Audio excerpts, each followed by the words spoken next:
속도와 방향과 속도, 이 가운데서 무엇이 더 중요할까요? 어떤 것이 중요하겠습니까? 둘 다 중요합니다. 속도도 중요하고 방향도 중요하겠죠. 특별히 오늘 이 시대는 속도가 무엇보다도 더 중요한 시대인 것 같습니다.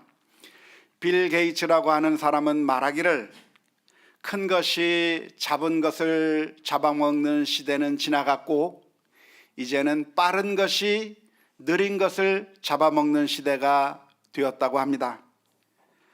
그래서 제이슨 제임스라고 하는 사람이 쓴 책 제목이 큰 것이 작은 것을 잡아먹는 것이 아니라 빠른 것이 느린 것을 잡아먹는 것이라고 하는 그런 책 제목을 내기도 했는데요.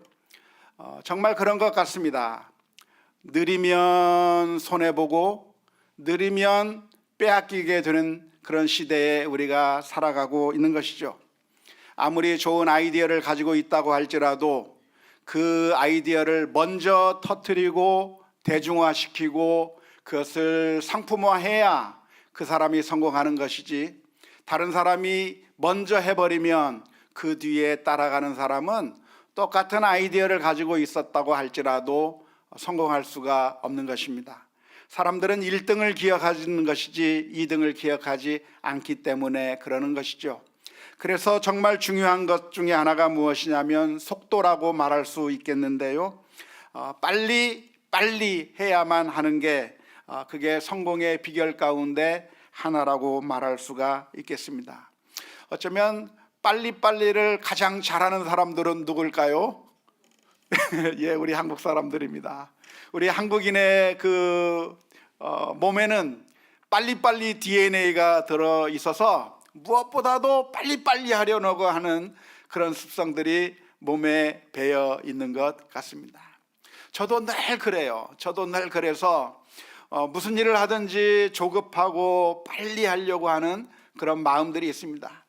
버스에 타려고 할 때나 아니면 비행기를 타려고 할 때 먼저 들어가고 싶고 또 내릴 때도 먼저 내리고 싶고 무엇보다도 다른 사람을 물리치고 먼저 하고 싶은 그런 마음이 얼마나 많은지 모릅니다.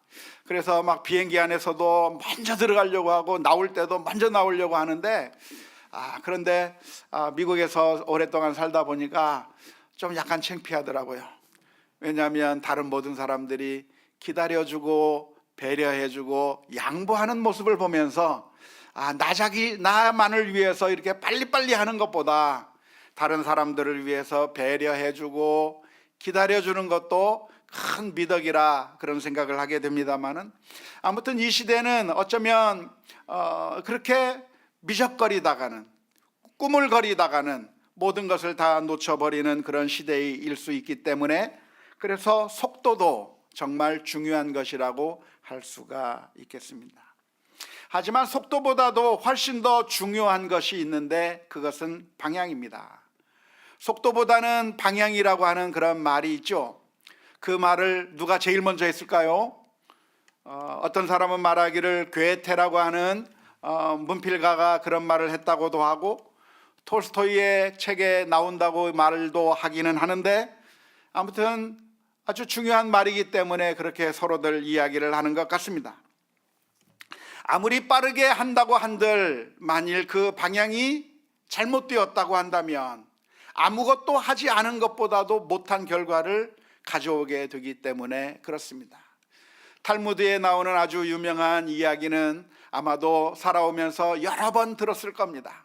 어떤 사람이 예루살렘에 가기를 원했는데 지나가는 마차를 불러 세워서 그 마차에 타게 되었습니다.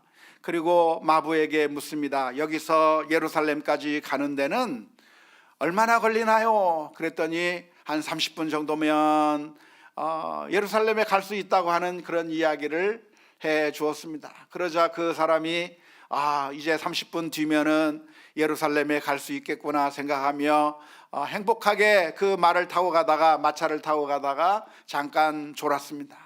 한참 졸고 난 다음에 일어나서 마부에게 다시 묻습니다. 여기서 예루살렘까지는 얼마나 걸립니까? 얼마나 가야 합니까? 물었습니다. 그랬더니 그 마부가 하는 말이 여기서는 1시간 가야 됩니다. 깜짝 놀라서 묻습니다. 아까는 30분이라고 해놓고 왜 1시간입니까? 그 마부가 하는 이야기가 이 마차는 예루살렘을 향해서 가는 것이 아니고 여리고를 향해서 가는 겁니다. 거리만 물었지 얼마나 가까운가만 물었지 어디로 가는가를 묻지 않아서 일어난 일이라고 할 수가 있겠습니다. 그래서 아무리 빨리 한다고 하더라도 방향이 잘못되어 버리면 차라리 하지 않은 것만 못한 그런 결과를 어쩌면 종종 우리가 경험하게 될 겁니다.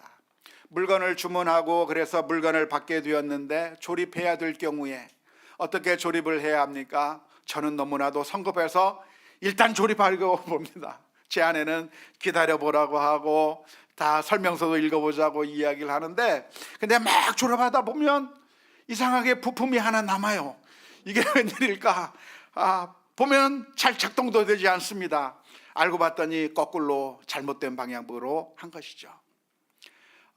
그냥 가만 내버려 두고 처음부터 잘 읽어보고 했다라고 한다면 그냥 한 번에 끝낼 수 있는 것을 잘못 만들었기 때문에 잘못 조립했기 때문에 그것을 다시 풀어야 하고 또 다시 조립해야 되고 해서 3배나 많은 시간이 걸리게 되어서 빨리 한 것 같았지만 오히려 더 늦게 하게 되는 그런 결과를 가져오게 되는 것이죠. 따라서 방향이 속도가 아무리 빠르다고 할지라도 방향이 맞지 아니하면 차라리 하지 않은 것보다도 더 못한 그런 결과를 가져올 수가 있는 것입니다. 신앙의 영역에 있어서도 역시 마찬가지일 겁니다. 신앙생활에 있어서 제일 중요한 것은 무엇일까요? 우리의 믿음에 있어서 제일 중요한 것은 무엇일까요? 그것은 열정도 중요하지만 열정보다도 더 중요한 것이 우리가 바른 방향을 향해서 가고 있느냐가 훨씬 더 중요하다고 하겠습니다. 열정으로 하면 그 열정을 가장 많이 가지고 있는 사람들이 누구냐면 이단 집단에 속한 사람들입니다. 우리는 종종 열정이 신앙생활에 있어서 제일 중요하다고 생각하는 경향이 있는데 그런데 아무리 열정이 많이 있어도 그 열정이 표출되는 방향이 잘못된 방향을 향해서 표출되면 잘못되었을 뿐만 아니라 그리고 엄청난 피해를 당하게 되는 것이죠. 특히 요즘에는 이단의 그런 피해에 대한 경각심이 잔뜩 높아져 가고 있는 그런 시대에 살고 있습니다. 이단의 폐해가 얼마나 큰지에 대해서 언론을 통해서 여러 가지 매체를 통해서 이단의 폐해들에 대해서 계속해서 들려지고 있기 때문에 정말 잘못된 이단 집단에 가게 되면 큰 손해를 보는구나 라고 하는 것을 깨닫게 되는데요. 그런데 그 이단 집단에 가보면 아주 열정이 대단합니다. 전도도 열심히 하고 집회 참석도 열심히 하고 정말 뭘 하든지 열정적으로 해요. 안타까운 것은 제대로 된 교회 다니는 사람들은 열정이 없는데 그래서 그들의 열정을 보면서 창피하기도 하고 부끄럽기도 하는 그런 경우가 있는데 그런데 사실 잘못된 열정, 잘못된 방향을 향한 열정은 있는 것보다 없는 것보다도 더 손해인 경우가 훨씬 더 많이 있는 것이죠. 따라서 좋은 방향에 바른 방향에 바른 열정을 가지고 있는 믿음을 갖는 것이 우리 모두에게 중요하다고 하는 사실을 깨닫고 우리가 열정도 다해야 되지만 바른 방향을 향해서 우리의 믿음을 점검하고 또 점검할 수 있는 우리 모두가 다 될 수 있기를 주님의 이름으로 축원합니다. 그 옛날 이스라엘 민족은 신앙적인 열정이 대단했었지만 그러나 잘못된 방향을 향해서 달려갔었습니다. 오늘 읽은 로마서 10장 2절 말씀에 보면 이런 말씀이 기록되어 있습니다. 내가 증언하노니 그들이 하나님께 열심히 있으나 올바른 지식을 따른 것이 아니니라.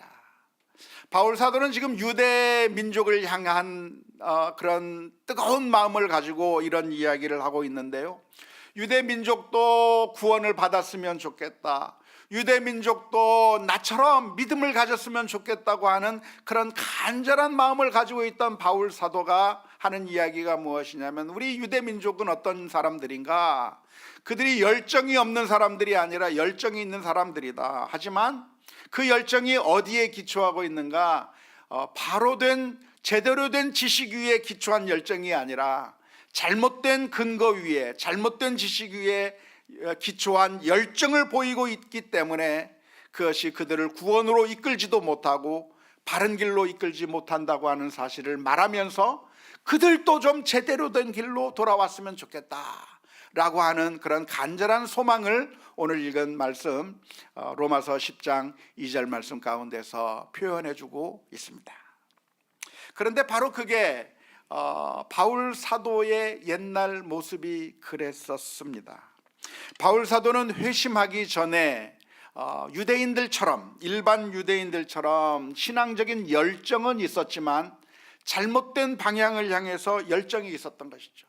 이게 옳은 길인 줄 알았어요. 이게 정말 맞는 길인 줄 알았어요. 그래서 크리스찬들을 박해하고 그들을 잡아오기도 하고 심지어 스데반을 죽이는데 앞장서기도 하면서 정말 유대교를 보호하는 일에 열정을 냈던 사람이 바울 사도였습니다.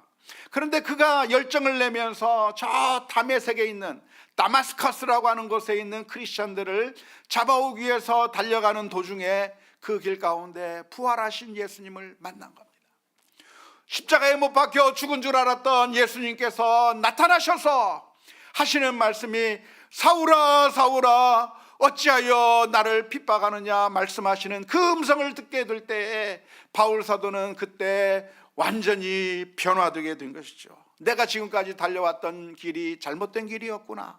내가 지금까지 이게 옳은 길인 줄 알고 달려왔는데 잘못된 길을 달려가고 있었구나. 지금까지 내가 엉뚱한 방향을 향해서 갔구나라고 하는 사실을 깨닫고 그 순간 완전히 180도 변화되어서 그때부터는 어떤 삶을 살게 됐습니까? 오히려 예수님을 전하는 자의 삶을 살게 된 것이죠. 예전에 소중하게 여겼던 것들을 다 내어버리고 예전에 달렸던 그 길을 다 포기해버리고 이제는 주님을 향해서 자신을 온전히 드리는 삶으로 변화되었던 것입니다. 빌립보서 3장 5절에서부터 12절 말씀에 보면 바울 사도의 변화에 대해서 이렇게 고백하고 있습니다. 나는 8일 만에 할례를 받고 이스라엘 족속이요 베냐민 지파요 히브리인 중에 히브리인이요 율법으로는 바리새인이요 열심으로는 교회를 박해하고 율법의 의로는 흠이 없는 자라. 그러나 무엇이든지 내게 유익하던 것을 내가 그리스도를 위하여 다 해로 여길 뿐더러 또한 모든 것을 해로 여김은 내 주 그리스도 예수를 아는 지식이 가장 고상하기 때문이라. 내가 그를 위하여 모든 것을 잃어버리고 배설물로 여김은 그리스도를 얻고 그 안에서 발견되려 함이니 내가 가진 의는 율법에서 난 것이 아니요 오직 그리스도를 믿음으로 말미암는 것이니 그 믿음으로 하나님께로부터 난 의라. 내가 그리스도와 그 부활의 권능과 그 고난의 참여함을 알고자 하여 그의 죽으심을 본받아 어떻게 해서든지 죽은 자 가운데서 부활에 이르려 하노니 내가 이미 얻었다 함도 아니요 온전히 이루었다 함도 아니라 오직 내가 그리스도 예수께 잡힌 바 된 그것을 잡으려고 달려가노라. 과거에는 유대교에 있으면서 최선을 다해서 열심히 살았는데 그게 잘못된 걸 알았어요. 그래서 예전에 가지고 있었던 모든 것들을 다 배설물처럼 여기고 쓸모없는 것이라고 여기고 이제는 그리스도를 향해서 제대로 된 방향을 향해서 달려가게 된 것인데 그것이 복된 길이요 그것이 정말 바른 길이기 때문에 자신도 그렇게 내가 새로운 길을 알게 되었다고 하는 것이 너무나도 기뻐서 동족 유대인들을 향해서 이야기하는 겁니다. 여러분들 내가 예전에 그 길을 갔었는데 그 길이 잘못된 길이니까 돌아오시고 예수님에게로 오세요. 예수님에게로 바른 방향을 향해서 가세요라고 이야기하고 있는 게 오늘 바울 사도의 그런 고백의 말씀입니다. 지금 이스라엘 민족들이 가고 있는 그 길은 예전에 바울 사도가 잘못된 길을 가고 있던 그 길을 여전히 가고 있는 거예요. 저렇게 가면 안 되는데, 저렇게 가면 망하는데, 저렇게 가면 구원을 받지 못하는데, 그것이 너무나도 안타깝기 때문에 바울 사도가 이 유대인들을 향해서 여러분들 그 길로 가지 마시고 바른 방향으로 가라고 말씀해 주고 있는 줄로 믿습니다. 저는 그 마음이 이해가 돼요. 이제 우리 어르신들이 되면, 할머니가 되고 할아버지가 되면 우리 자녀들을 향해서, 손주들을 향해서 해주고 싶은 말이 있나요, 없나요? 있어요. 얘야, 그렇게 살면 안 되는데, 내가 옛날에 그렇게 살았다가 내가 실패했는데, 너 그렇게 살면 너도 망하는데, 옛날에 자기 자신의 경험을 생각하면서 우리 아이들에게 말해주고 싶잖아요.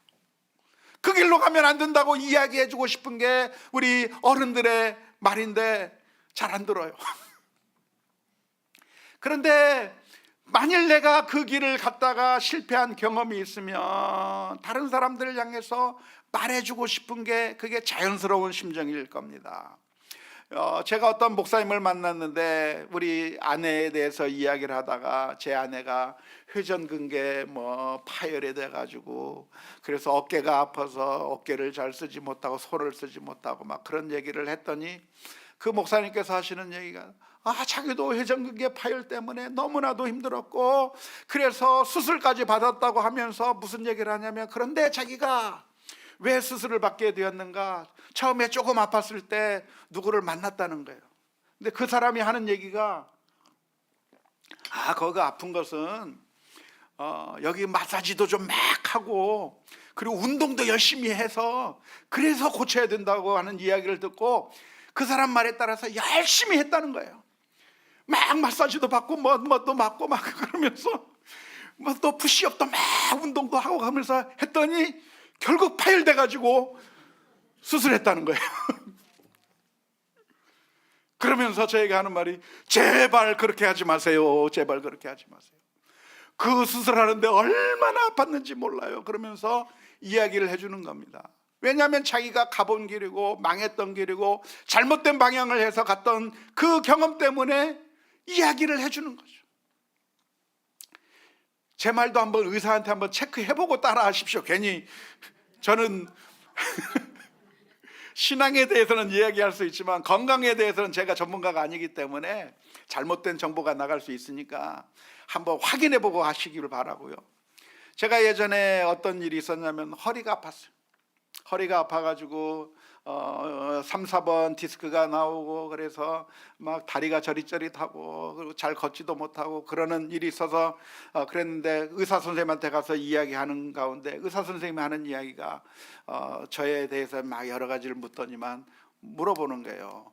혹시 다리를 높게 들고 의자에 누워서 이렇게 혹시 있었던 적이 있느냐고 물어요.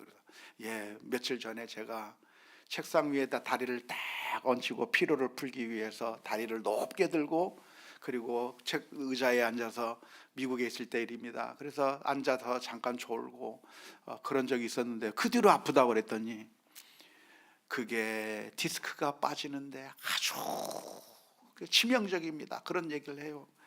그래서 아무튼 그것 때문에 한 달 넘게 막 고생을 했는데, 그래서 제 옆에 누가 다리를 올리고 있는 사람이 있으면 제가 가만히 있는 게 아니고 바로 얘기해 줍니다. 우리 딸이 자꾸만 그렇게 해요. 제 아내도 가끔 그럴 때가 있어가지고 발 올리지 말라고.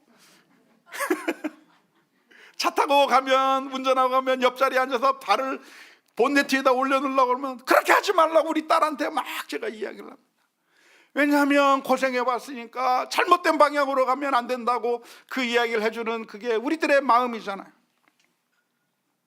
바울 사도가 지금 자기가 예전에 잘못된 열정, 잘못된 그런 길을 달려갔는데 거기를 통해서 하나님을 발견하지 못했고 오히려 고통밖에 없었는데, 그러나 예수 그리스도를 알게 되어서 예수님을 믿고 내가 하나님의 자녀가 되었다고 하는 그 기쁨 때문에 이 유대인들을 향해서 잘못된 지식에 따른 잘못된 열정을 할 것이 아니라 참된 믿음의 길로 오라고 말씀해 주고 있는 것입니다.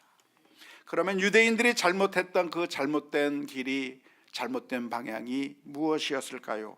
로마서 10장 3절 말씀에서는 이렇게 표현하고 있습니다. 하나님의 의를 모르고 자기 의를 세우려고 힘써 하나님의 의에 복종하지 아니하였느니라. 유대인들의 신앙이 어떤 신앙이었냐면 하나님의 의를 보지 못하고 그저 내 의를 세우려고 했다는 거예요.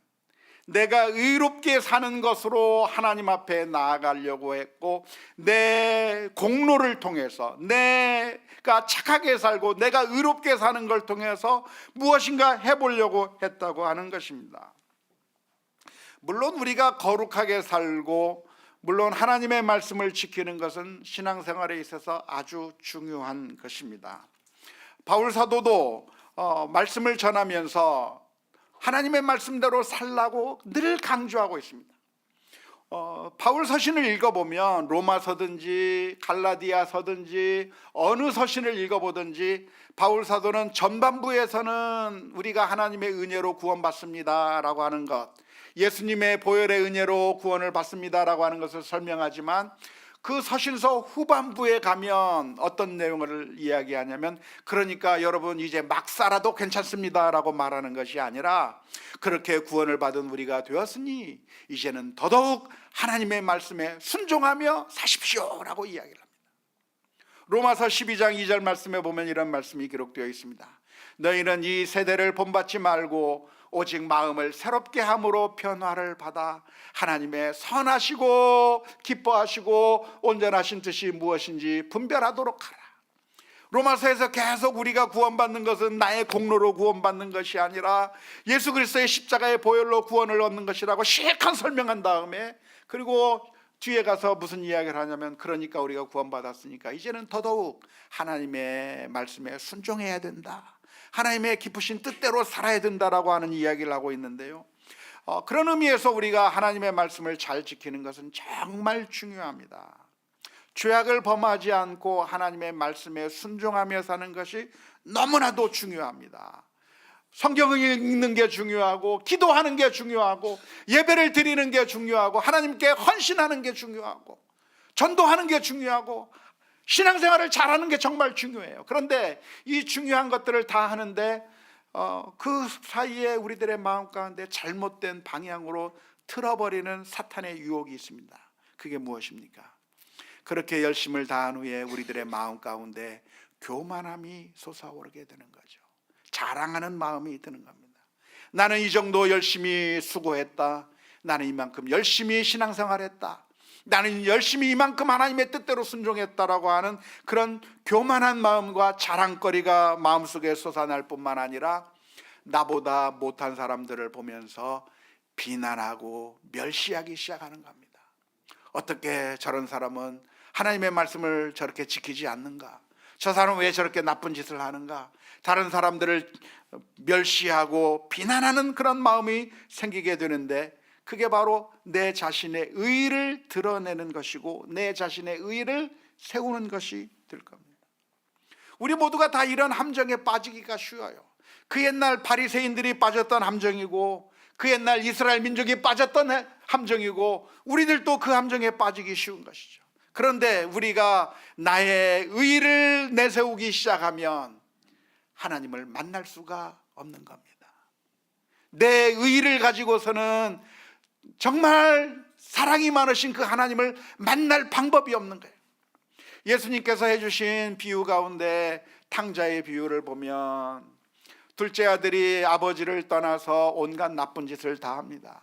모든 재산을 다 망쳐버리고 잃어버리고, 그리고 악을 행하다가 빈털터리가 되어서 아버지 앞에 돌아올 때, 이 탕자는 아버지 앞에 뭐라고 이야기합니까? 아버지, 이제는 내가 아버지의 아들로 불릴 자격이 없습니다.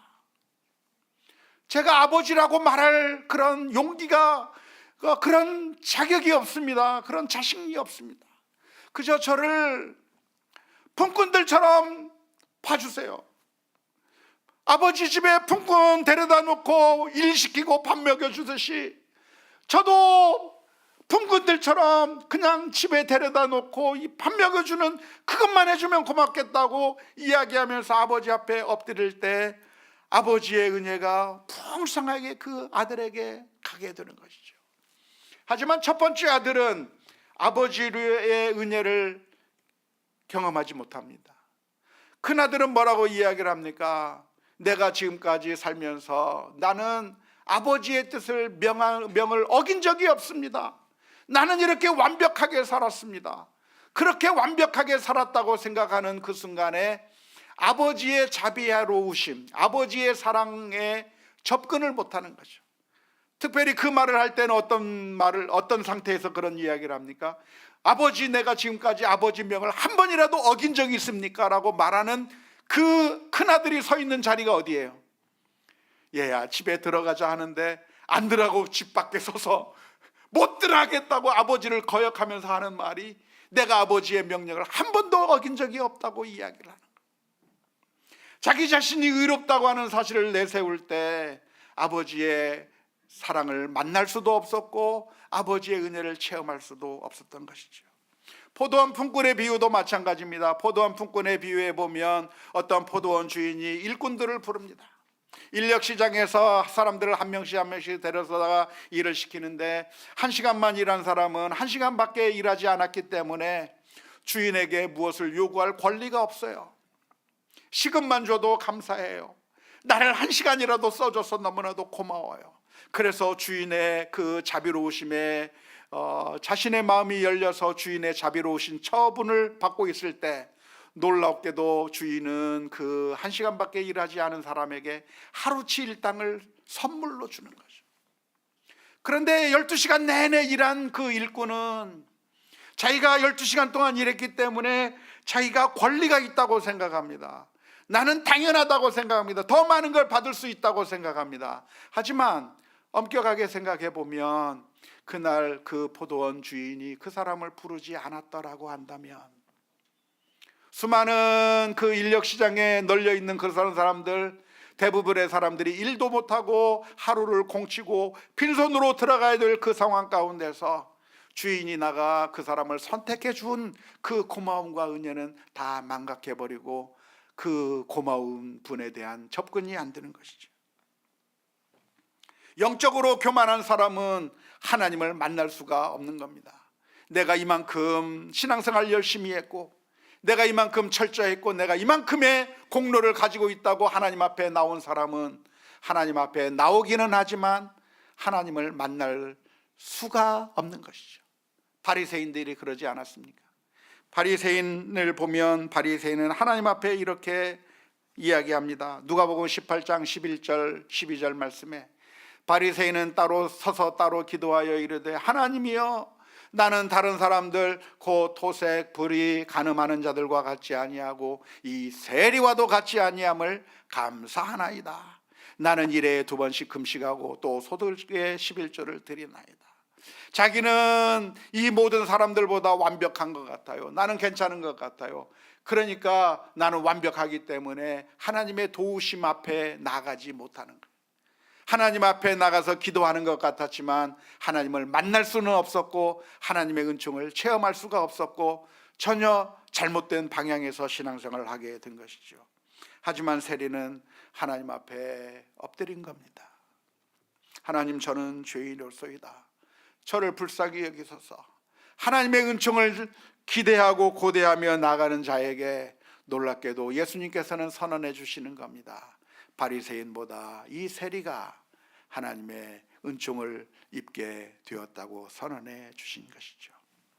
그 옛날 유대인들은 자신들이 하나님의 선민이라고 하는 생각을 가지고 우리는 할례받은 민족이라고 하는 그런 자부심 때문에 교만함으로 가득 차 있었기 때문에 예수님께서 그들 가운데 왔지만 예수님의 필요를 느끼지 않은 것이죠. 그러나 우리들은 하나님의 은혜를 바라보며 나아가야 될 줄로 믿습니다. 우리에게 소망은 어디에 있는가? 내가 잘못했다고 하는 것을 발견할 때 거기서 소망이 있는 거예요.